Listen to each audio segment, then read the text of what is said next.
Hello student, आज हम day 1 में आपके लिए लेके आए हैं बायोलॉजी की क्लास। बायोलॉजी की क्लास में आज हम पढ़ने वाले हैं बच्चों 10th क्लास का first chapter life processes.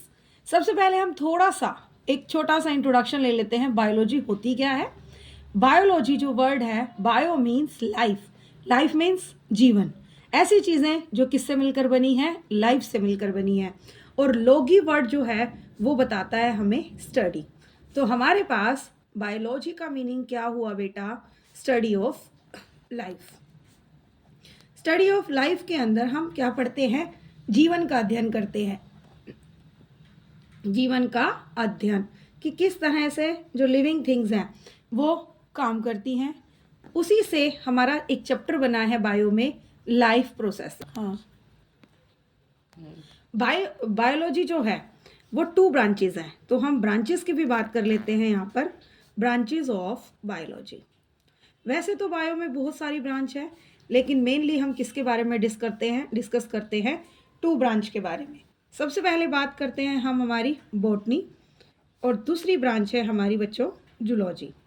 Botany means क्या होता है, study of plant, study of plants. आप इसको स्टडी ऑफ फ्लोरा भी बोल सकते हैं, साथ में हम इसको बोल सकते हैं स्टडी ऑफ फ्लोरा।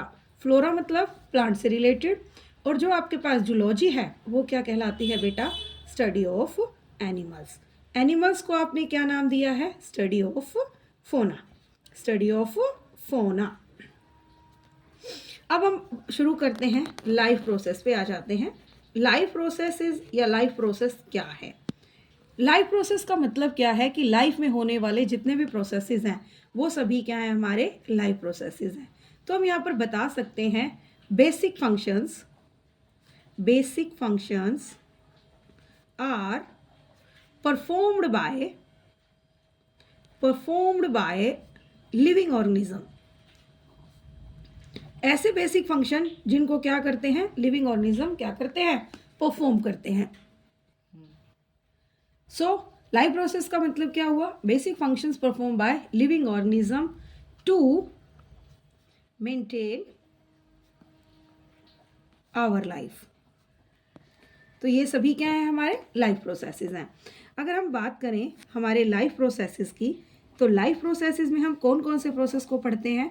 सबसे पहले हम पढ़ेंगे हमारी लाइफ के ग्रोथ को, कि लाइफ में ग्रोथ एंड डेवलपमेंट जो है वो एक बेसिक फंक्शन है जो हमारी लाइफ क्या करती है, परफॉर्म करती है। सेकेंड फंक्शन हम बेटा यहाँ पर न्यूट्रिशन पढ़ेंगे, कि हमारी लाइफ में जो न्यूट्रिशन है that is very important. Next one में हम पढ़ेंगे रेस्पिरेशन, कि लाइफ के लिए रेस्पिरेशन प्रोसेस जो है वो भी एक बेसिक फंक्शंस परफॉर्म करता है। नेक्स्ट हमारे पास जो होगा वो होगा एक्सक्रीशन प्रोसेस। एक्सक्रीशन का मतलब होता है हमारी बॉडी से वेस्ट को बाहर निकालना।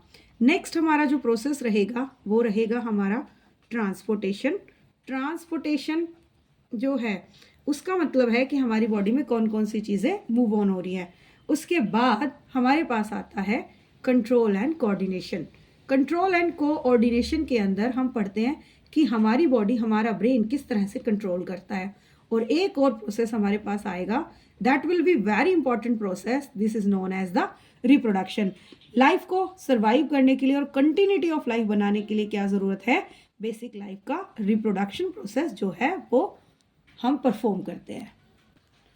Now will we start. First हमारा जो सब टॉपिक है वो है हमारा लाइफ का फर्स्ट लाइफ प्रोसेस, वो कहलाएगा हमारा न्यूट्रिशन, जिसको हम सिंपल भाषा में पोषण भी जानते हैं। तो न्यूट्रिशन क्या है हमारा, न्यूट्रिशन की बात करें तो सबसे पहले हम न्यूट्रिशन पढ़ते हैं कि न्यूट्रिशन होता क्या है, व्हाट इज़ न्यूट्रिशन। तो हम कहेंगे taking of food and utilized our body, taking of food and utilized by our body and utilized food and utilized food helps in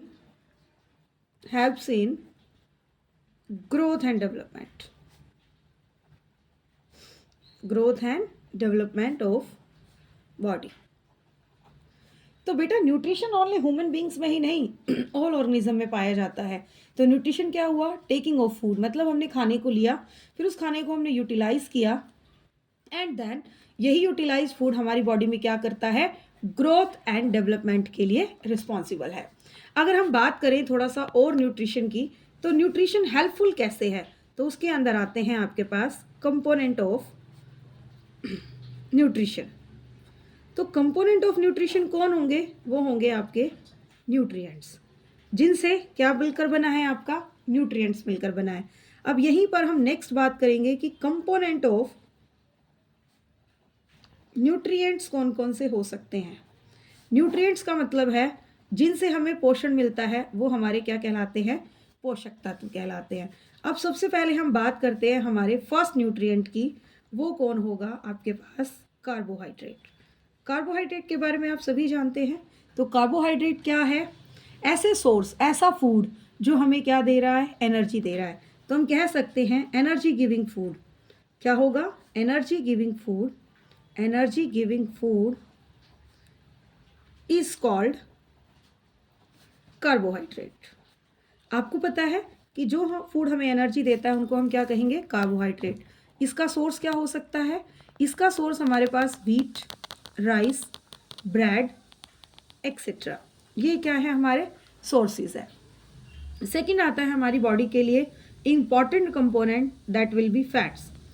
fat जो है वो भी क्या है आपके लिए? एनर्जी गिविंग फूड है। आप किसी भी तरह का कोई भी फैट खाते हैं तो वो भी क्या है? एनर्जी गिविंग फूड है। अगर मैं इसके सोर्स की बात करूं तो हम इसके अंदर ऑयल्स एंड घी जो हैं वो इंक्लूड करते हैं। थर्ड वन आता है हमारे पास प्रोटीन। प्रोटीन क्या करता है? हमारी बॉडी में बॉडी बिल्डिंग प्रिपेयर करता है, मतलब बॉडी बिल्डिंग कंपोनेंट हम इसको बोल सकते हैं। बॉडी बिल्डिंग फूड जो हमारी बॉडी में क्या करता है? हमारी सेल्स को बिल्डअप करता है। तो बॉडी बिल्डिंग का मतलब क्या है? यहाँ पर सेल्स को बनाना, टिश्यूज़ को बिल्डअप करना। इसके अलावा हम ये भी कह सकते हैं टिश्यू के रिपेयर में हेल्प करना, साथ में टिश्यू की ग्रोथ करना। तभी उसको हमने एक सिंगल लाइन में क्या कहा? Proteins are the body building foods. तो प्रोटीन्स हमें किससे मिलता है? हमारे सीरियल्स, या फिर हम ये कह सकते हैं हमारे पास प्रोटीन्स बेस्ट सोर्स है किसका? हमारे प्रोटीन्स हो गए। उसके बाद हमारे पास मिल्क हमारा क्या है? प्रोटीन का सोर्स है। प्रोटीन्स में हम बात करें तो हमारी पल्सेस जो हैं वो किसके आएंगे? आपके पास प्रोटीन्स का सोर्स मिल्क है। इसके अलावा चीज़ एक्सेट्रा, ये सभी क्या है? हमारे प्रोटीन सोर्स है। उसके बाद आता है हमारे पास vitamins and minerals. Vitamins and minerals, vitamins and minerals ये हमारे क्या हैं? एक तरह के प्रोटेक्टिव फूड। प्रोटेक्टिव फूड का मतलब क्या है? Prevent from the diseases. ये हमें किससे बचाते हैं? बीमारियों से। Prevent from diseases. तो आपके पास विटामिन्स और मिनरल्स का क्या सोर्स हो सकता है? आपके fruits and green leafy vegetables. Green leafy vegetables ये क्या है? आपके सभी विटामिन सोर्स हैं। इसके अलावा अगर हम बात करें एडिशनल सोर्स की या एडिशनल न्यूट्रिएंट्स की, तो हमारे पास दो एडिशनल न्यूट्रिएंट्स और बताए जाते हैं। वो है आपके पास वाटर। वाटर जो है वो मेन न्यूट्रिशन है। वो क्या करता है? ट्रांसपोर्टेशन में मदद करता है एंड सब्सटेंस को डिसॉल्विंग में हेल्प करता है। और नेक्स्ट है आपके पास रफेजेस। रफेजेस जो है वो क्या है? आपके पास एडिशनल सोर्स है। रफेजेस जो है वो हमारे फूड को हमारे डाइजेशन में हेल्प करता है सिंपली, और क्या करता है? हमारी बॉडी को प्रिवेंट करता है कॉन्स्टिपेशन से। बॉडी में क्या है? एक तरह से कब्ज है, जिसको हम ये कहते हैं अगर हम रफेज नहीं खाएंगे तो हमारी बॉडी का डाइजेशन ठीक नहीं होगा, और साथ में हमारी बॉडी जो है वो क्या करेगी? कब्ज से सफ़र करेगी। कब्ज का मतलब है कि हमारी बॉडी में स्टूल का ठीक से डिस्चार्ज ना होना। अब हम बात करते हैं टाइप्स ऑफ न्यूट्रिशन की। टाइप्स ऑफ न्यूट्रिशन, फर्स्ट है हमारे पास बेसिक टाइप ऑफ न्यूट्रिशन है हमारे पास autotrophic nutrition. Autotrophic nutrition. Second type है बच्चों हमारे पास heterotrophic nutrition. Heterotrophic nutrition. Autotrophic nutrition के बारे में सबसे पहले पढ़ते हैं हम। ऑटोट्रॉफिक न्यूट्रिशन क्या है? ऑटोट्रॉफिक न्यूट्रिशन, जैसा कि आप सभी जानते हैं, साइंस के most of the word Latin या ग्रीक से लिए गए हैं। तो यहाँ पर हम बात करते हैं ऑटो मतलब सेल्फ, और ट्रॉप्स का मतलब क्या है यहाँ पर? नरिशमेंट, मतलब जो अपने फूड को खुद से बना सकते हैं, दीज आर कॉल्ड ऑटोट्रॉप्स। अगर सिंपल डेफिनेशन की बात करें तो हम बता सकते हैं those organisms prepare their own food. Simple definition, जो ऑर्गेनिज्म अपने फूड को प्रिपेयर कर सकते हैं, दीज आर कॉल्ड ऑटोट्रॉफ्स। उसके अंदर एग्जाम्पल क्या लेंगे हम? सिंपल एग्जाम्पल लेते हैं। मोस्टली प्लांट्स में हम कौन से प्लांट्स के बारे में बात करेंगे? ग्रीन प्लांट्स के बारे में बात करेंगे। उसके बाद हमारे पास कुछ बैक्टीरियाज जो हमारे क्या हैं? ऑटोट्रॉफिक हैं। और हमारे पास क्या होंगी? एल्गी। इनके बारे में हमने बताया कि ये सभी क्या हैं? आपके एग्जाम्पल हैं। अगर पूछा जाए वन वर्ड में ऑटोट्रॉफिक न्यूट्रिशन कौन करते हैं, तो एग्जाम्पल हो गए ग्रीन प्लांट्स, बैक्टीरिया और एल्गी। अब इसी के अंदर आता है कि ऑटोट्रॉफिक में आप एग्जाम्पल किसका पढ़ते हो? तो आपने पढ़ा ग्रीन प्लांट्स का। तो हमारे पास एक प्रोसेस आ जाती है, उस प्रोसेस को बोलते हैं फोटोसिंथेसिस। सबसे पहले हमारे पास फोटोसिंथेसिस, इसको आप फोटो ऑटोट्रॉफ भी बोल सकते हो। Photo autotrophs means, photo means क्या होगा बच्चों? लाइट, लाइट बोल दो। और यहीं पर एक और वर्ड आ जाता है, वो है आपके पास फोटोन। फोटोन का मतलब है packets of light, packets of light. तो हम इसकी डेफिनेशन को समझ लेते हैं कि फोटोसिंथेसिस कहता क्या है। Photo plus synthesis means light की प्रेजेंस में क्या होना? किसी चीज़ का बनना। तो हम कह सकते हैं फोटो मतलब क्या होगी हमारे पास? लाइट, और सिंथेसिस का मतलब क्या है? प्रिपरेशन। सिंपल फॉर्म में तो हम क्या कहेंगे? इसको हम डेफिनेशन के फॉर्म में लिखेंगे कि those green plants prepare their own food with the help of inorganic substances in the presence of sunlight, chlorophyll and water। तो हमने क्या पढ़ा? फोटोसिंथेसिस क्या है? Those green plants prepare their own food with the help of inorganic substance in presence of sunlight, chlorophyll and water. कौन है वो? Inorganic substance है। क्या कर रहे हैं? अपने फूड को प्रिपेयर कर रहे हैं। तो हम जरा इसको रिएक्शन से समझ लेते हैं। फोटोसिंथेसिस रिएक्शन कहती है इनऑर्गेनिक सब्सटेंस कौन से होंगे आपके पास? CO2। इनऑर्गेनिक का मतलब क्या है? जो हम सब्सटेंस हम खुद टेक नहीं कर सकते, लेकिन प्लांट्स जो है, प्लांट्स ऑर्गेनिज्म जो है वो CO2 टेक कर सकते हैं, तो वो CO2 है। इन द प्रेजेंस ऑफ बोला वाटर, और किसकी मदद से? कुछ कैटालिस्ट है या फिर हम रिएक्शन को परफॉर्म करने वाले बोल सकते हैं, वो है आपके पास सनलाइट, और नेक्स्ट है आपके पास क्लोरोफिल। क्या बना रहा है बच्चों? वो फूड बना रहा है। लेकिन इस फूड को हम किस फॉर्म में पढ़ेंगे? C6H12O6 की फॉर्मेशन में। प्लस में हमारे पास लाइव गैस होगी, और प्लस में क्या होगा? वाटर होगा। तो हमारे पास इसकी एक बेसिक रिएक्शन बन जाती है CO2 plus H2O, sunlight and chlorophyll, और क्या बन रहा है हमारे पास? C6H12O6 प्लस में ऑक्सीजन एंड वाटर। अब आपसे यहाँ से दो क्वेश्चन पूछे जाते हैं कि इसमें जो मेन प्रोडक्ट है वो क्या है आपके पास? मेन प्रोडक्ट होगा आपके पास ग्लूकोज, एंड जो इसका एंड प्रोडक्ट होगा वो क्या होगा मेरे प्यारे बच्चों? आपके पास ऑक्सीजन। तो इस तरह से हमारे पास फोटोसिंथेसिस रिएक्शन जो है वो कंप्लीट हो जाती है। अब हम इसमें कुछ चीज़ें पढ़ लेते हैं। इसके कुछ स्टेप्स भी आपको बताए जाते हैं। स्टेप्स में आपसे क्या पूछेगा? स्टेप्स में आपसे पूछेगा कि कार्बन डाइऑक्साइड जो है वो रिड्यूस होकर किस में कन्वर्ट हुई बच्चों? कार्बोहाइड्रेट्स के अंदर। कार्बोहाइड्रेट्स कहो आप इसको, या फिर सिंपली आप इसको ग्लूकोज बोल सकते हैं। सेकंड आएगा H2O जो है वो स्प्लिट होता है, इसको बोला जाता है फोटोलाइसिस। NCERT की लाइंस हैं ये। फोटोलाइसिस का मतलब क्या है? लाइट की प्रेजेंस में वाटर का रिडक्शन होना। वाटर किस में टूटेगा? H2 प्लस O2 कंटेंट में आपके पास ब्रेक डाउन हो जाएगा। थर्ड वन जो स्टेप पूछा जाता है आपसे, वो ये पूछा जाता है कि जो सनलाइट एनर्जी है, सनलाइट एनर्जी कन्वर्ट किस में होती है? वो होती है आपके पास केमिकल एनर्जी में। अगर आप इतना भी प्रिपेयर कर लेते हैं तो आपके पास क्वेश्चंस यहीं से फॉर्म होके आता है। हमारे पास बेसिक चीज़ें याद रखने वाली जो हैं, जो एनसीईआरटी में 1 नंबर के क्वेश्चन में पूछी जाती हैं, वो होगी कि प्लांट में जो फूड है, प्लांट फूड किस फॉर्म में स्टोर किया जाता है? Stored in starch. आप इसको याद रखना, ये आपका बेसिक की पॉइंट्स है। एनिमल्स में यही फूड जो है, एनिमल्स फूड जो है वो स्टोर किया जाता है किस फॉर्म में? Stored in glycogen. हम पढ़ेंगे हमारा नेक्स्ट टाइप, वो है हमारा हेट्रोट्रॉफिक। हेट्रोट्रॉफिक न्यूट्रिशन क्या है, इसके बारे में जानते हैं। सबसे पहले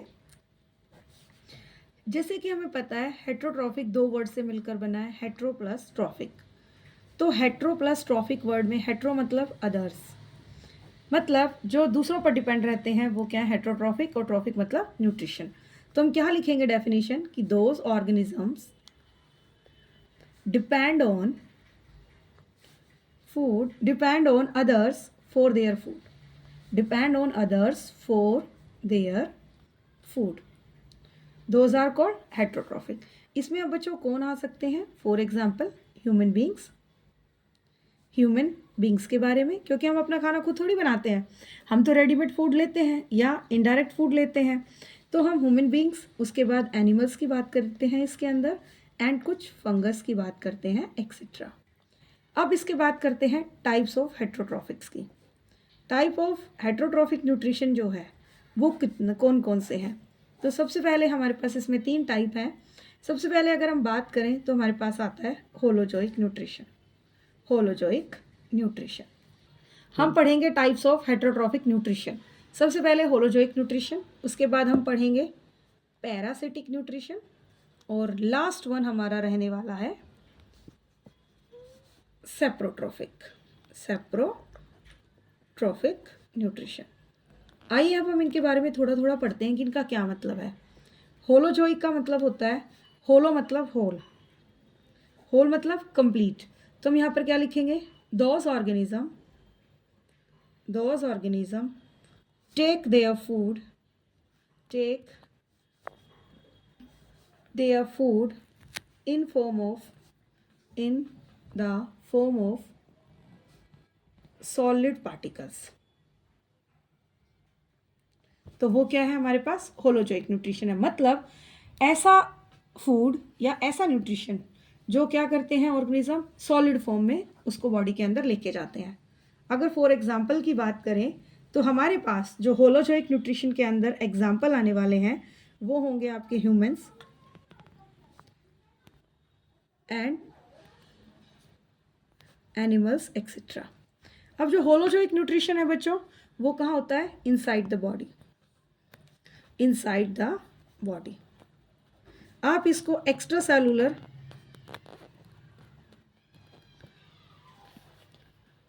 बात करते हैं पैरासिटिक न्यूट्रिशन की।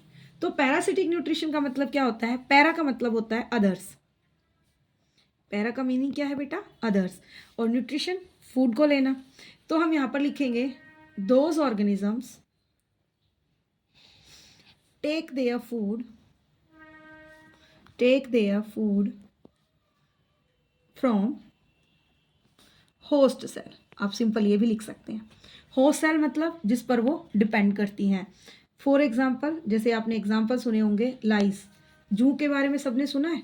यस, जू जो है वो हमारे शरीर पर रहती हैं और हमारी बॉडी से क्या करती हैं? फूड को टेक करती हैं। तो अब यहाँ पर एक और वर्ड लिख सकते हैं, ये जो हैं वो होस्ट सेल से क्या करती हैं? अपने फूड को टेक करती हैं और होस्ट सेल को कभी भी नुकसान नहीं पहुंचाती हैं, मतलब उसको डेड नहीं कर सकती हैं।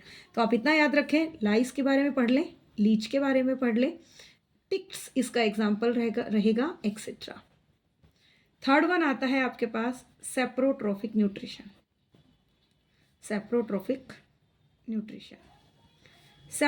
न्यूट्रिशन का मतलब ही क्या होता है?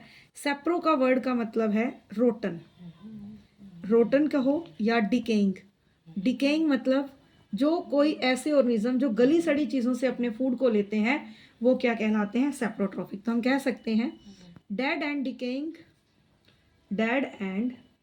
डिकेइंग बॉडीज, तो वो सभी क्या है? सेप्रोट्रॉफिक है। फॉर एग्जाम्पल की बात करें अगर बच्चों हम यहाँ पर, तो किसका एग्जाम्पल ले सकते हैं हम? ईस्ट का, मशरूम एक्सेट्रा। आप इसमें ब्रेड माउल का एग्जाम्पल भी इंक्लूड कर सकते हैं जो एनसीईआरटी में दिया हुआ है, राइजोपस, तो वो क्या है? हमारी सेप्रोट्रॉफिक है। तो हमारे टाइप्स ऑफ न्यूट्रिशन जो है वो यहीं पर मेन बातें आपसे पूछी जाएंगी कि types of nutrition, heterotrophic nutrition कितने टाइप के हैं, होलोजोइक, पैरासिटिक और सेप्रोफिटिक, आप इसमें ये सारा कुछ बता सकते हैं। अब हम थोड़ा सा और आगे चलते हैं। होलोजोइक न्यूट्रिशन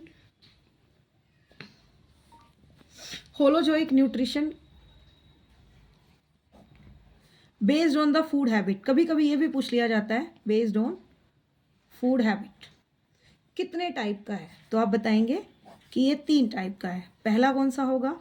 हर्बीवोरस, सेकंड कौन सा होगा? कार्निवोर्स, एंड थर्ड वन कौन सा होगा? ओमनिवोर्स।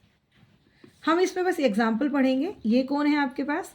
ग्रास ईटर, जो घास खाते हैं, जैसे कि आपकी काहो, कैमल एक्सेट्रा। कार्निवोर्स की बात करेंगे तो ये फ्लैश ईटर है, जो मांस खाते हैं।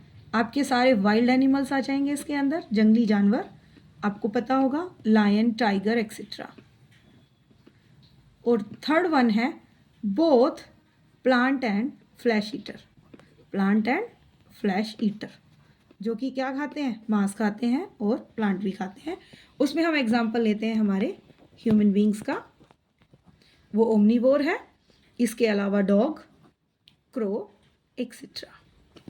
अब हम पढ़ते हैं हमारे steps of holozoic nutrition. Steps of holozoic nutrition, ये स्टेप हमें अमीबा के न्यूट्रिशन में भी काम देंगे, तो इसको हम पहले पढ़ लेते हैं स्टेप्स ऑफ न्यूट्रिशन के बारे में। हमारे पास 5 स्टेप्स हैं। सबसे पहले आता है इंजेक्शन। इंजेक्शन का क्या मतलब है? Taking of food. इंजेक्शन क्या होगा? Taking of food. दूसरा हमारे पास स्टेप होता है न्यूट्रिशन का, वो है digestion. Complex food convert into simple form, complex food convert into simple food. Third one हमारे पास आएगा एब्जॉर्प्शन। एब्जॉर्प्शन हमारा थर्ड स्टेप है। एब्जॉर्प्शन में हम क्या करेंगे? Sale tax energy into blood stream. Fourth आपके पास एसिमिलेशन। एसिमिलेशन में क्या होगा? आप इसको यहाँ भी लिख सकते हैं कि जितना भी मटेरियल है, blood stream flow materials with energy, मतलब बॉडी के अंदर वो सारी चीज़ें जा चुकी हैं। और थर्ड स्टेप है हमारे पास इजेशन। इजेशन में हम क्या करेंगे? Removal of waste. Removal of waste, जो वेस्ट मटेरियल वो बॉडी से बाहर आ गया। हमारे पास ये तो कंप्लीट हुआ स्टेप्स ऑफ होलोजोइक न्यूट्रिशन के बारे में। अब हम बात करते हैं nutrition in amoeba. Nutrition in amoeba, अगर हम बात करें अमीबा की, तो आपके पास ये क्या है? एक अमीबॉय सेल है। अमीबा सेल में क्या क्या चीज़ें हैं? सबसे पहले आप बात करो इसके न्यूक्लियस की। इसमें क्या भरा होता है? पूरा का पूरा साइटोप्लाज्म। सेल का जो लिक्विड है वो साइटोप्लाज्म है। छोटे छोटे सर्कल में आपके पास क्या मिलेंगे? फूड वैक्यूल्स, जो ये फूड को कैप्चर करते हैं, फूड वैक्यूल्स। एंड ये जो इस तरह की फिंगर लाइक प्रोजेक्शंस हैं, ये आपके पास मिलेंगी सूडोपोडिया। अब जरा हम इसके बारे में देख लेते हैं थोड़ा सा। इसके बारे में अगर हम बात करें तो सबसे पहले हम बात करते हैं अमीबा की। अमीबा जो है वो कैसी शेप का है? Irregular shape. अमीबा में शेप कैसी है बच्चों? इरेगुलर। इसमें जो फिंगर लाइक या फिर फॉल्स फीट, वो क्या है? सूडोपोडिया। उसके बाद सूडोपोडिया जो हैं वो क्या करते हैं? अगर हम बात करें सूडोपोडिया की, तो ये क्या करते हैं? हेल्प इन मूवमेंट, मूवमेंट में मदद करते हैं, एंड फूड कैप्चरिंग, फूड को कैप्चर करने में मदद करते हैं। नेक्स्ट बात है न्यूक्लियस। सेल का main centre with DNA content, उसके बाद साइटोप्लाज्म जिसमें क्या होता है, फूड डिज़ोल्व और एब्जॉर्ब किया जाता है, फूड डिज़ोल्व किया जाता है और साथ में फूड को एब्जॉर्ब किया जाता है, ठीक है। उसके बाद नेक्स्ट आता है फूड वैक्यूल्स। फूड वैक्यूल्स में क्या है, फूड को डाइजेस्ट किया जाता है, help in digestion of food. तो ये सारी बातें हमें पता चल गई अमीबा के बारे में। अब आता है इसी के साथ इसी का नेक्स्ट पार्ट, वो है आपके पास पैरामीशियम। पैरामीशियम के बारे में भी आपसे पूछा जाता है बच्चों कि जो पैरामीशियम स्ट्रक्चर्स हैं वो किस तरह से बनता है। तो अगर हम बात करें पैरामीशियम की, तो पैरामीशियम सबसे पहले तो क्या है, एक चप्पल जैसी शेप है जिसके अंदर क्या प्रेजेंट है, सीलिया। इसके अंदर जो न्यूक्लियस है वो होगा, साथ में स्पेसिफिक फूड स्पॉट होंगे। हम यहाँ पर यहीं पर लिख सकते हैं स्पेसिफिक फूड स्पॉट, ठीक है। अब मूवमेंट करता है ये सीलिया से, न्यूक्लियस है, इसके अंदर भी क्या भरा हुआ है, साइटोप्लाज्म। इसके अंदर भी क्या है, साइटोप्लाज्म। अब हम थोड़ा सा देख लेते हैं पैरामीशियम के बारे में। पैरामीशियम के कौन कौन से पॉइंट आपने माइंड में रखने हैं कि ये कैसी शेप का है, डेफिनाइट शेप, मतलब इसकी एक फिक्स शेप है, वो डेफिनाइट फॉर्म है। इसके पास फूड के लिए एक फूड स्पेसिफिक स्पॉट है, ठीक है। मूवमेंट्स किससे करता है, ये अभी बताया था मैंने आपको, सीलिया से मूवमेंट करता है। इसके अलावा इसमें जो पार्ट है वो यूनिसेलुलर तो है ही, ये भी अमीबा की तरह यूनिसेलुलर स्ट्रक्चर है, यूनिसेलुलर शेप है इसकी, स्ट्रक्चर है, हम बोल सकते हैं।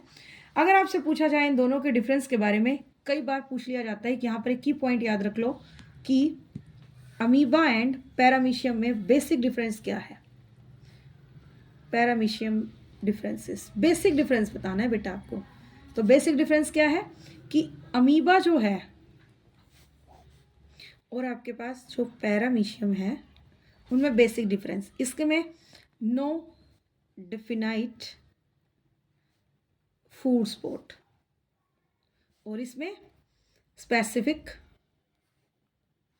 फूड स्पॉट,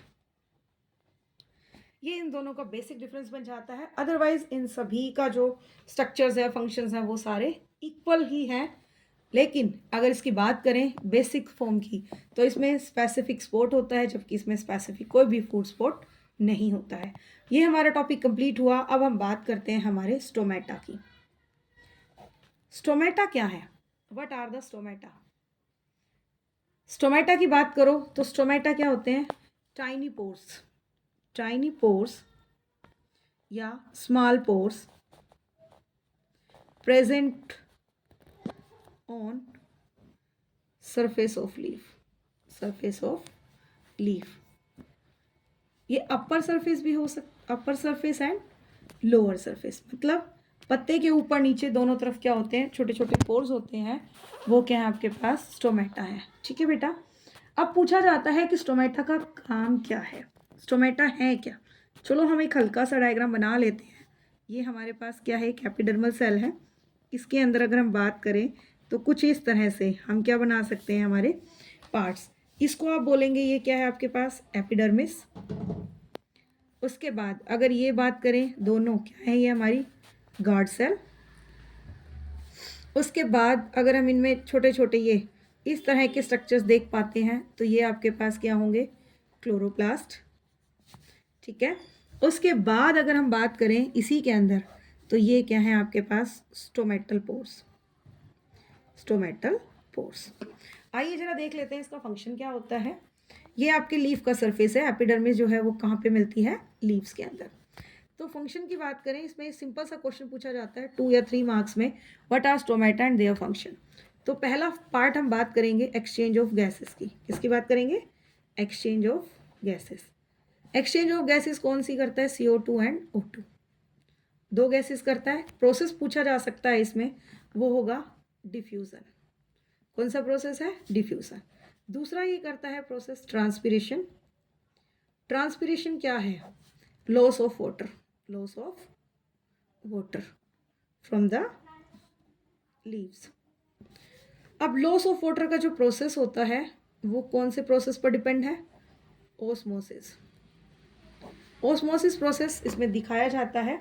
अब यहाँ पर एक दो चीज़ें पूछी जाती हैं। अगर सेल के अंदर वाटर जो है वो जा रहा है, एंटर कर रहा है, तो क्या होगा? सेल जो है वो स्वेल हो जाएगी, स्वेल अप, आपको ये याद रखना है। दूसरा, सेल से अगर वाटर जो है रिलीज हो रहा है, पानी बाहर निकल रहा है, तो सेल क्या हो जाएगी? श्रिंक हो जाएगी, मतलब सिकुड़ जाती है। तो आपको ये याद रखना है। इसके ऑस्मोसिस टाइप याद करने की ज़रूरत नहीं है, हाइपोर और हाइपोटोनिक ज़रूरत नहीं है। सिर्फ याद रखना है कि अगर पानी सेल के अंदर जाता है तो वो सेल स्वेलअप हो जाएगी, अगर पानी सेल से बाहर आता है तो सेल क्या हो जाएगी?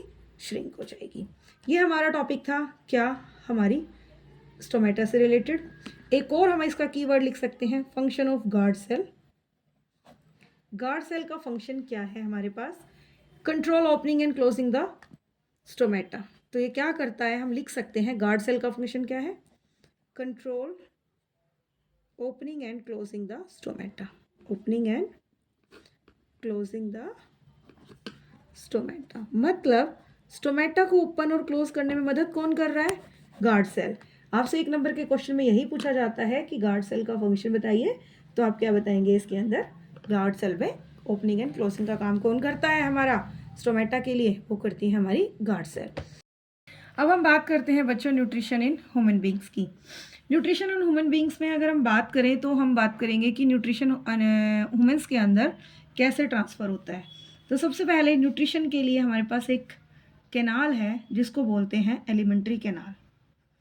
एलिमेंट्री कैनाल जो है वो हमारी न्यूट्रिशन कैनाल भी कहलाती है। हम इसको न्यूट्रिशनल कैनाल भी बोलते हैं। ये कहाँ से कहाँ तक होती है बच्चों? Mouth to anus. Mouth to anus. किसी किसी बुक में इसकी जो लंबाई है वो 8 से 10 सेंटीमीटर या फिर क्या दी हुई है? 9 से 10 मीटर की दी हुई है। एग्जाम पर्पज से इसको पूछा नहीं जाता है बोर्ड में, लेकिन हाँ ये पूछा जाता है कि एलिमेंट्री कैनाल जो है वो माउथ टू एनस है। तो न्यूट्रिशन इन ह्यूमन बींग्स की बात कर रहे हैं जब हम, तो एलिमेंट्री कैनाल की बात करते हैं। एलिमेंट्री कैनाल को हम GIT भी बोलते हैं। GIT का मतलब है gastro intestinal tract. Intestinal tract, इसका मतलब क्या है? ये जो पूरी की पूरी ट्यूब है ये कहाँ से कहाँ तक है?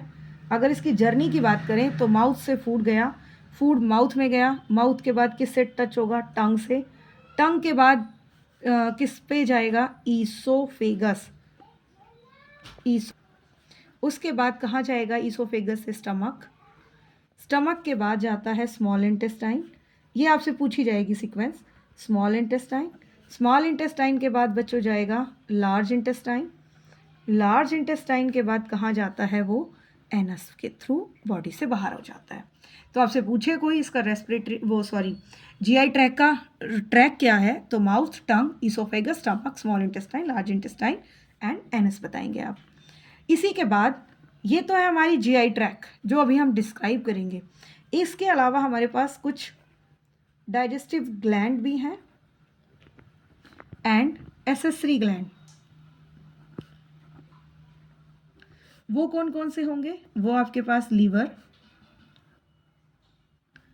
पेनक्रियाज। लीवर और पेनक्रियाज का काम भी इसी के साथ में बताया जाता है, और साथ में एक होगा आपके पास सलाइवा।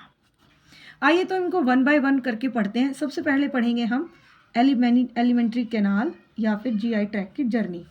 एलिमेंट्री कैनाल और GIT, इसमें कौन कौन सी चीज़ें हैं? सबसे पहले आप पढ़ते हैं माउथ।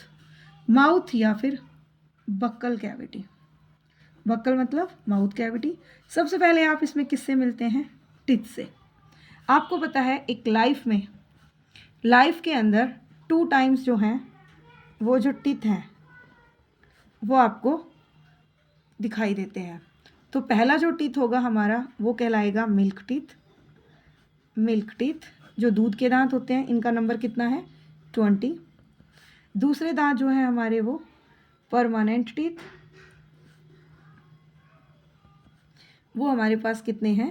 32 टीथ। ओके, अब टाइप्स ऑफ टीथ की बात कर लेते हैं। टाइप्स ऑफ टीथ कितने हैं आपके पास? सबसे पहले है इंसीजर्स। इंसीजर्स जो हैं वो हमारे पास एक फॉर्मेशन है इसकी याद करने की, वो अभी बताएंगे आपको। इंसीजर्स, फिर उसके बाद आता है केनायन, थर्ड है आपके पास प्रीमोलर एंड फोर्थ वन है मोलर्स। अब इनकी बात करें तो ये कितने कितने होते हैं? ये 2 + 2, 1 + 1 एंड 2 + 2 एंड 3 + 3 की सीक्वेंस है। क्या बताया मैंने इनके बारे में कि ये दिखाई कैसे देते हैं? अगर मैं जॉस की बात करूं तो हमारे पास 2 जॉज हैं, अपर जॉस ऊपर का जबड़ा एंड नीचे है lower jaws. Upper and lower jaws में टीथ कितने होने चाहिए आपके पास? 32 दांत होते हैं एक एडल्ट में, तो 16 + 16, तो टोटल कितने हो गए हमारे पास? 32 टीथ। अब ये आते कहाँ से हैं? तो इनकी बात करें, अगर हम एक जबड़े को बनाएं इस तरह से, तो सबसे पहले आप देखेंगे सामने वाले फ्रंट टीथ साइड में अगर लेके इस तरह से बनाऊंगी मैं इनको, तो आप देख सकते हैं कि हमारे पास जो टीथ की सीक्वेंस है, तो मैं सबसे पहले इस वाली साइड को लेती हूँ। अगर हम इस जो लाइन को इस तरह से डिवाइड करें तो सबसे पहले इंसीजर आपके पास आई, फिर उसके बाद आप एक सिंगल टीथ के बारे में बात करेंगे, वो है आपके पास केनायन सी। फिर आप बात करेंगे मोलर्स की, प्रीमोलर्स की। पहले प्रीमोलर्स, प्रीमोलर्स में 2, और नेक्स्ट आपके पास जो होंगे वो क्या होंगे? 3 जो होंगे वो मोलर्स होंगे। तो अगर हम 1 साइडेड लेते हैं तो हमारे पास कितने टीथ हो जाते हैं? 2 + 1 + 2 + 3। तो आप इनको टोटल करेंगे तो कितना होगा? 2 + 1 3, 3 + 2 कितना होगा? 5, 5 6 7 8। तो 1 साइड कितने हुए बच्चों? 8, और सेकंड साइड भी कितने हुए? 8। तो हमारे पास जो टोटल नंबर आता है अपर एंड लोअर जॉज में 16 + 16, दैट विल बी 32। अब थोड़ा सा इनके फंक्शन के बारे में भी देख लेते हैं यहीं पर। सबसे पहले बात करते हैं इंसीजर्स की। इंसीजर्स टीथ क्या है आपके पास? कटिंग में हेल्प करते हैं, कटिंग करने में मदद करते हैं। सेकंड है आपके पास केनायंस। केनायंस टीयरिंग, मतलब जो फूड है उसको टीयरिंग में हेल्प कर रहे हैं, फूड को फाड़ रहे हैं। उसके बाद आपके पास आता है प्रीमोलर। प्रीमोलर जो है वो क्रशिंग में मदद करते हैं, क्रशिंग में हेल्प करते हैं, क्रशिंग। और लास्ट में आपके पास जो मोलर हैं वो चबाने में मदद करते हैं या ग्राइंडिंग में मदद करते हैं, पीसने में मदद करते हैं। तो इस तरह से हम दांतों के बारे में यहाँ पर बता सकते हैं। कई बार सबसे पहले हम बात कर रहे थे लास्ट पेज पर मिल्क टीथ के फॉर्मूले की। मिल्क टीथ का फॉर्मूला क्या होगा? 212/212 × 2, मतलब 2 आपके पास क्या होंगे? इंसीजर्स, फिर केनायंस, और 2 ही क्या होंगे? प्रीमोलर्स। तो इस तरह से देखते हैं 5 + 5 और 2 जॉज में देखते हैं तो इनका जो टोटल नंबर है वो कितना हो जाता है बच्चों? 20 टीथ। ऐसे ही अगर हम बात करें परमानेंट टीथ की, तो परमानेंट टीथ जो हमारे पास बताए जाते हैं वो कितने हैं? 2123 अपॉन में 2123 × 2, दैट विल बी 32 टीथ। तो आप इस तरह से इस फॉर्मूले को याद कर सकते हैं। वैसे ये आपके बोर्ड में नहीं पूछा जाता, लेकिन फिर भी हमें आसान तरीका रहेगा याद करने का कि किस तरह से मिल्क टीथ और परमानेंट टीथ को आप इंक्लूड कर सकते हैं। हमारा नेक्स्ट ऑर्गन आता है हमारी एलिमेंट्री कैनाल का, वो है आपके पास टंग। टंग, टंग क्या है? टंग जो है वो एक क्या है? मस्कुलर फ्लोर है। मस्कुलर फ्लोर मतलब एक फर्श जैसा बिछा हुआ फ्लोर है माउथ के अंदर। टंग में क्या होते हैं? टेस्ट बर्ड्स प्रेजेंट रहते हैं, टेस्ट बर्ड्स। टेस्ट बर्ड कितने होते हैं हमारे पास? शोर, स्वीट, है ना, उसके बाद बिटर, और लास्ट वन क्या होगा आपके पास? सॉल्टी। हमारी जो टंग है वो 4 टेस्ट बर्ड को देखती है। उसके बाद टंग का काम क्या है? टंग का काम है mixing of food, mixing of food function पूछा जाए तो इसका। नेक्स्ट, टंग जो है वो क्या करती है? हेल्प इन स्पीच, बोलने में मदद करती है। हेल्प इन स्पीच कि टंग जो है वो हमारी मदद करती है किस में? बात करने में। अगर टंग नहीं होती तो हम बोल नहीं पाते हैं। तो ये इसके फंक्शन हो गए हैं। उसके बाद हम नेक्स्ट बात करते हैं हमारी किस चीज़ की। टंग जो है वो किसके साथ में काम करती है? कि इसका एक और पॉइंट याद रख सकते हो, it helps with the saliva, या हम ये कह सकते हैं it coordinate with saliva, it coordinate with saliva, coordinate with saliva. अब आप पूछेंगे कि मैम सलाइवा क्या होता है? तो हमारा नेक्स्ट जो पार्ट है वो है हमारा सलाइवा। हमारे मुंह में एक वाटरी लिक्विड होता है या वाटरी फ्लूइड है, वही क्या कहलाता है बच्चों? सलाइवा। क्या कहलाएगा? सलाइवा।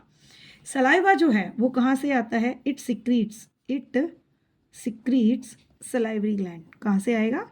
सलाइवरी ग्लैंड से सिक्रीट होता है। सलाइवरी ग्लैंड से सिक्रीट हो रहा है वो कौन है? सलाइवा है आपका। सलाइवरी ग्लैंड से एक और एंजाइम निकलता है, वो है हमारे पास सलाइवरी ग्लैंड से जो एंजाइम है वो कौन सा है बच्चों?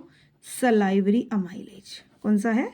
Salivary amylase. बोर्ड में इसके बारे में पूछा जाएगा कि सलाइवा जो है उसमें कौन सा एंजाइम होता है? वो होता है सलाइवरी अमाइलेज। अब यहाँ पर ये भी पूछा जाता है कि सलाइवरी अमाइलेज का फंक्शन क्या है? सलाइवरी अमाइलेज का फंक्शन क्या होता है? सलाइवरी अमाइलेज का फंक्शन की बात करें तो ये कॉम्प्लेक्स फूड को सिंपल में कन्वर्ट करता है। Complex convert into simpler food. मतलब कॉम्प्लेक्स फूड को किस में तोड़ेगा? सिंपल फूड में। जैसे कि कॉम्प्लेक्स फूड क्या है आपके पास? कार्बोहाइड्रेट्स। कार्बोहाइड्रेट कॉम्प्लेक्स है तो इस पर एक्शन कौन करता है? सलाइवरी अमाइलेज करता है। सलाइवरी अमाइलेज कर कर क्या करेगा? इसको सिंपल फूड में तोड़ देगा, जो कि क्या है? सलाइवरी अमाइलेज का सेकंड नेम क्या है? तो वो है आपके पास टाइलिन। क्या नाम है इसका? टाइलिन। ठीक है, कभी कभी इसके बारे में पूछ लिया जाता है। सलाइवा का क्या काम हो सकता है? सलाइवा जो है वो फूड को मिक्स करने में मदद करता है। तो हम यहाँ पर बता सकते हैं कि फंक्शन ऑफ सलाइवा क्या है आपके पास? फंक्शन ऑफ सलाइवा, सबसे पहले तो ये फूड को वेट करता है। Help in waiting the food. Waiting the food, food को गीला करता है ना। और इजीली मिक्स करता है, इजीली मिक्सिंग द फूड। ये हमने पढ़ा बच्चों, सलाइवा के बारे में बेसिक चीज़ें पढ़ी। अब आपको पता है फूड जो है वो च्युइंग होकर, बिल्कुल कर्ड होकर कहाँ जाएगा? हमारे ईसोफेगस में। तो अब हम बात करेंगे किसकी? ईसोफेगस की। ईसोफेगस क्या है? ईसोफेगस का मतलब है फूड पाइप। फूड पाइप जो है, ईसोफेगस जो है वो एक क्या है? मस्कुलर ट्यूब है। क्या है? एक तरह की मस्कुलर ट्यूब है। अब खाना जब नीचे जाता है तो वो फूड पाइप से जाता है, तो वो मस्कुलर ही है, तभी तो खाना नीचे जा रहा है। अब जब फूड पाइप से खाना नीचे जा रहा है तो क्या हो रहा है? एक रिदमिक कॉन्ट्रैक्शन हो रही है। उस रिदमिक कॉन्ट्रैक्शन को हम क्या कहेंगे? उस रिदमिक कॉन्ट्रैक्शन को कहेंगे हम पैरास्टोलिटिक मूवमेंट। उसको रिदमिक कॉन्ट्रैक्शन को हम क्या कहते हैं? पैरास्टोलिटिक मूवमेंट। अब ये बेटा क्वेश्चन पूछा जाता है, व्हाट इज द पेरिस्टोलिटिक मूवमेंट। अब इसके बारे में बात करते हैं तो हम कहेंगे कि रेगुलर, रिदमिक ना पता हो तो रेगुलर याद कर लो। Regular contraction and expansion of food pipe during passing the food, या food pipe during passing the food. जब उसमें से खाना जाता है ना तो हमारी फूड पाइप कभी कॉन्ट्रैक्ट और कभी रिलैक्स होती है। तो मतलब अगर हम बात करें इस तरह की, तो खाना जैसे ही एंटर करेगा फूड पाइप से तो कहीं तो क्या होगी? ये कॉन्ट्रैक्ट हो जाएगी, है ना, सिकुड़ जाती है, और कहीं से फैल जाती है। मतलब जैसे जैसे खाना जाएगा तो फूड पाइप जो है वो क्या होगी आपके पास? कॉन्ट्रैक्ट और रिलैक्स होती चली जाएगी। वही मूवमेंट क्या कहलाती है? पैरास्टोलिटिक मूवमेंट कहलाएगी। तो आपसे यहीं से ये क्वेश्चन। अब हम बात करते हैं हमारे नेक्स्ट एलिमेंट्री कैनाल के ऑर्गन की, जो है हमारे पास स्टमक। स्टमक को हम गैस्ट्रिक भी बोलते हैं, गैस्ट्रिक ग्लैंड। ठीक है, अब हम बात करेंगे स्टमक की। सो स्टमक की जो शेप है वो क्या है बच्चों? जे शेप स्ट्रक्चर है। स्टमक की शेप क्या है? जे शेप है। इसके अलावा स्टमक के कुछ पार्ट होते हैं लेकिन वो हमारे सिलेबस में नहीं है। कार्डिक, फंडस एंड पायरोलिक पार्ट, वो अभी हम नहीं पढ़ेंगे, सिर्फ हम मेन बातें पढ़ेंगे। तो स्टमक का काम क्या है? स्टमक का काम है मिक्सिंग द फूड। जिस तरह से हमारा एक मिक्सर काम करता है तो हम इसको क्या बोल सकते हैं? Mixer of our body.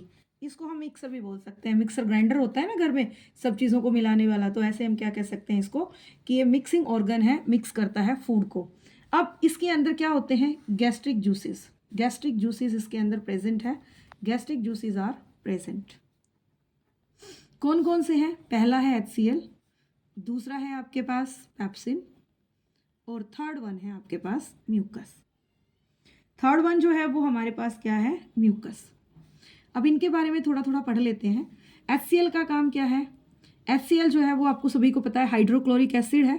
ये क्या करता है, किल्स द माइक्रो ऑर्गेनिज्म या हार्मफुल बैक्टीरिया, आप कह सकते हो किल्स द बैक्टीरिया, हम सिंपल बात करेंगे किल्स द बैक्टीरिया, ठीक है। इसके अलावा क्या करता है, डाइजेशन में हेल्प करता है, जितना भी फूड है उसको क्या करेगा, डाइजेस्ट करेगा, ठीक है बेटा। उसके बाद पेप्सिन का काम क्या है, प्रोटीन का ब्रेकडाउन, प्रोटीन को क्या करता है, प्रोटीन को कन्वर्ट करता है अमीनो एसिड में, किस में कन्वर्ट करता है, अमीनो एसिड में, तो ब्रेकडाउन ऑफ प्रोटीन हो गया। म्यूकस क्या करता है भाई, म्यूकस का अगर बेसिक फंक्शन हम बात करें तो म्यूकस क्या करता है, HCl के इफेक्ट को कम करता है, तो हम क्या कहेंगे कि जो म्यूकस है वो करता है प्रोटेक्ट द स्टमक वॉल, क्या करेगा, protect the stomach wall from the effect of HCl, from the effect of HCl, है ना।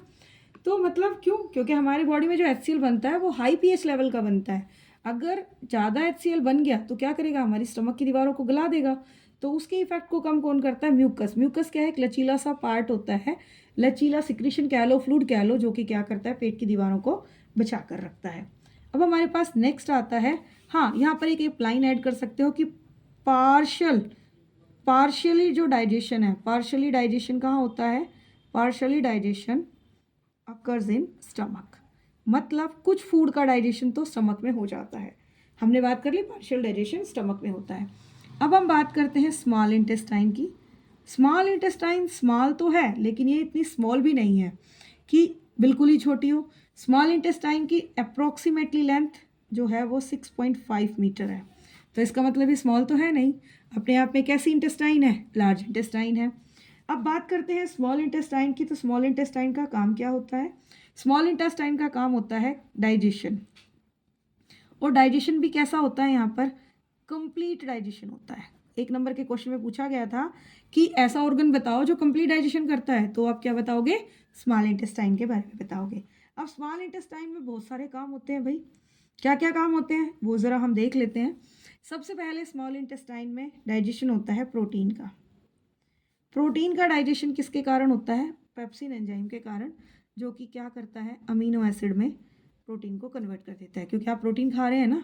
उसके बाद क्या करता है, फैट्स को डाइजेस्ट करता है, कौन करता है, वो करता है लाइपेज, और लाइपेज किस में डाइजेशन होगा, डाइजेशन करेगा फैट का, फैटी एसिड्स एंड ग्लिसरॉल में। तो ये दो चीज़ें याद रखनी है आपको अच्छे से कि हमारे पास जो स्मॉल इंटेस्टाइन में, क्योंकि देखो हमारे अमाइलेज ने काम कहाँ किया, माउस के अंदर, लेकिन यहाँ पर क्या काम कर रहा है आपके पास, डाइजेशन ऑफ प्रोटीन्स का, और सेकंड क्या होगा आपके पास, डाइजेशन ऑफ फैट्स का। साथ साथ कुछ डाइजेशन, वो पार्शियल डाइजेशन था माउस में।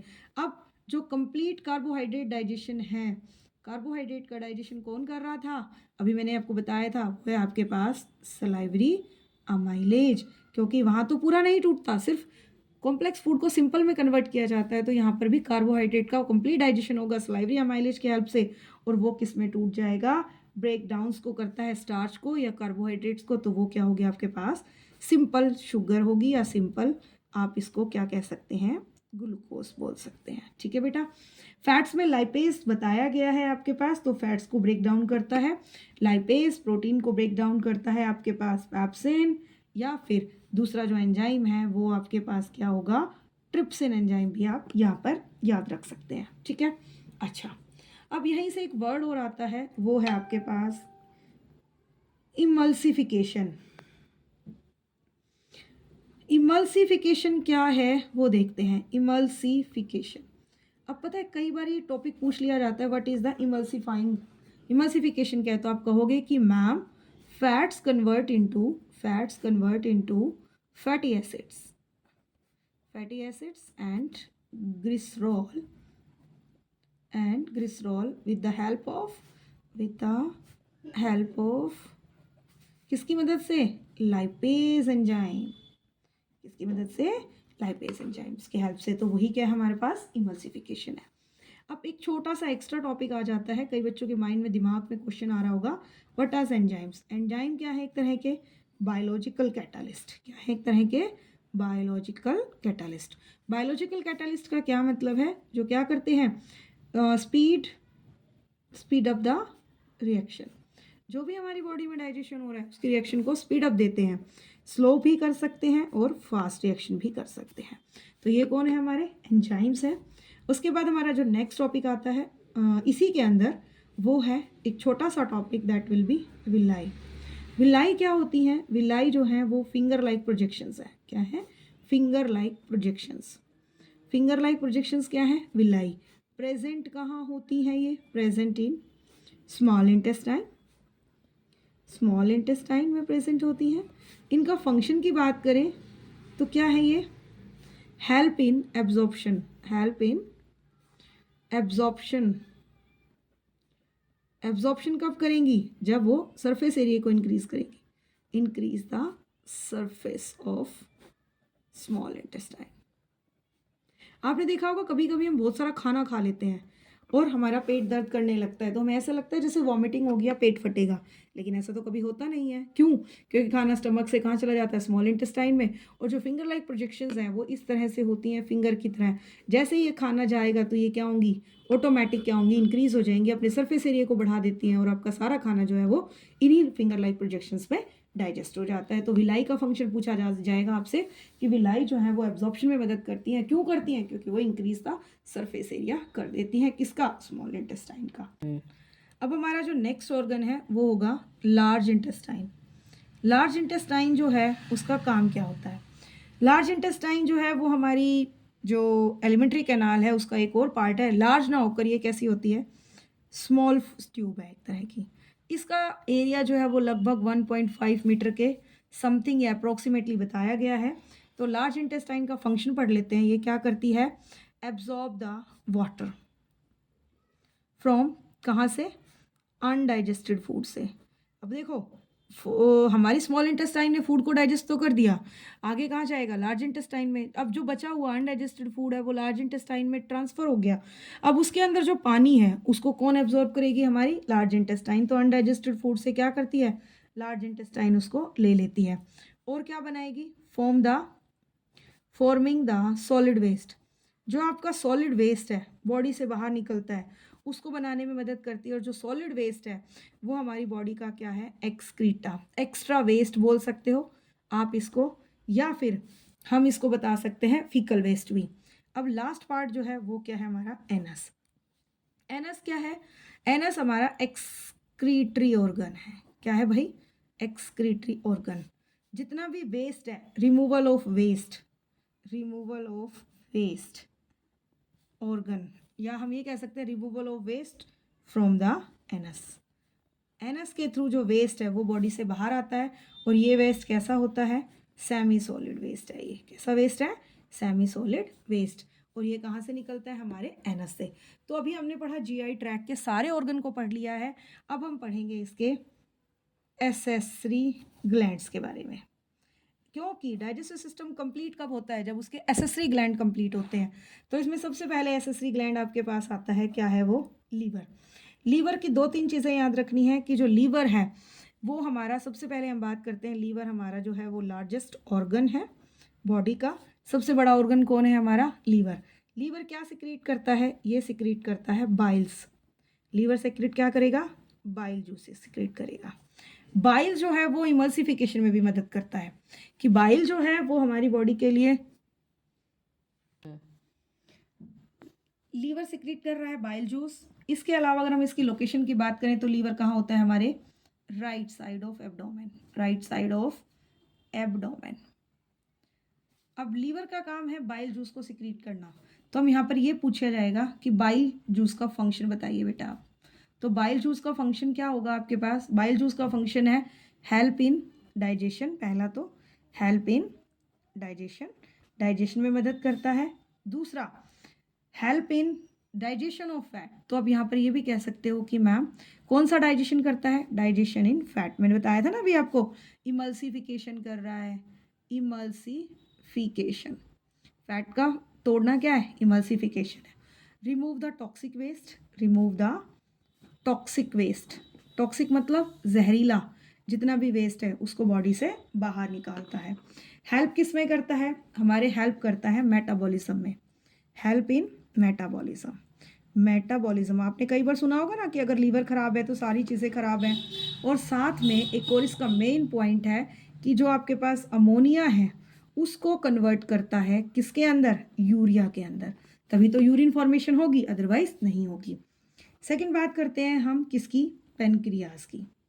पेनक्रियाज के बारे में आप सभी जानते हैं, पेनक्रियाज को हम ड्यूअल ग्लैंड कहते हैं। क्या कहते हैं, ड्यूअल ग्लैंड। ड्यूअल ग्लैंड मतलब एंडो भी है और साथ में क्या है ये, एक्सोक्राइन ग्लैंड भी है, क्योंकि ये दोनों फंक्शन करता है। ड्यूअल ग्लैंड इसीलिए इसको कहा गया कि ये मिक्स ग्लैंड है।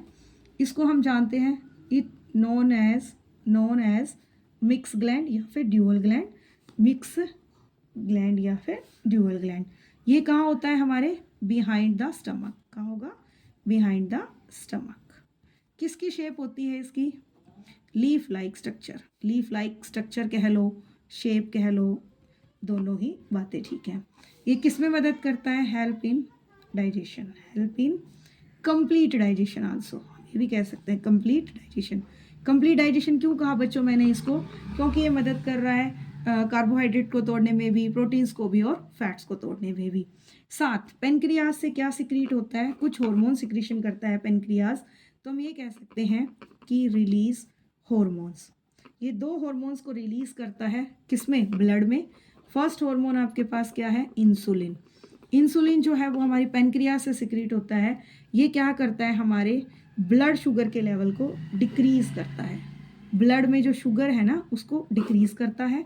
और दूसरा जो आपके पास है ग्लूकागन, वो क्या करता है, ब्लड में शुगर के लेवल को इंक्रीज करता है। देखो मैंने एरो लगाई है, नीचे मतलब डिक्रीज कर रहा है, अपर मतलब इंक्रीज कर रहा है, तो इसीलिए हमने इसको क्या कहा है, ड्यूअल ग्लैंड भी कहा है। ठीक है, जो भी हमने आपको अभी थ्योरेटिकल पार्ट में पढ़ाया एसेसरी ग्लैंड और जीआई ट्रैक्ट के बारे में, अब हम उसको थोड़ा सा एक बार रिव्यू कर लेते हैं हमारे डायग्राम की हेल्प से। जो अभी हमने थ्योरी पढ़ी है उसके डायग्राम्स को हम देख लेते हैं।